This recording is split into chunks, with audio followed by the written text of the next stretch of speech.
because you have an aptitude for technology, it doesn't mean you have an aptitude for security awareness.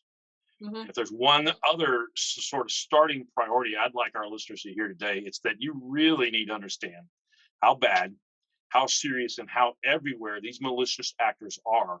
And they do not just attack our businesses, but they very intentionally target and attack our personal online identities. So let me put that another way. Everyone needs to learn cyber safety, and everyone needs to apply these same tactics and awareness to 100% of your personal online practices that we're going to talk about for your business today. 80% of organizations have to deal with at least one compromised account per month.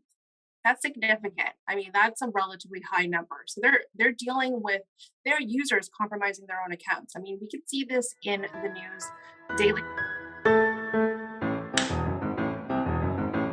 If you're not currently training your users, you're missing a big piece of your defense in depth strategy. It's a really the barrier to entry is really low.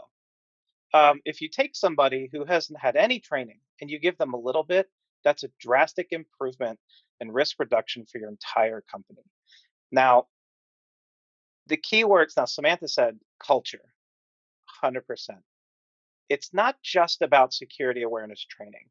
If you give someone a 15 or 25 or 45-minute video once a year, and you give them a couple phishing tests a year, you're not really driving home the point, right? So when you want to implement change in a user's behavior, you have to change the culture of the company.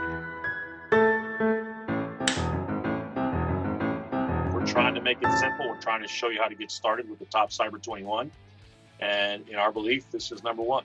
It's that culture. We got to solve that cultural mission, and we got to solve the gap that people don't want to. I don't want to know what spear phishing is. I don't want to know what this stuff is. And the reality is you probably don't, but you got to. You just got to do it.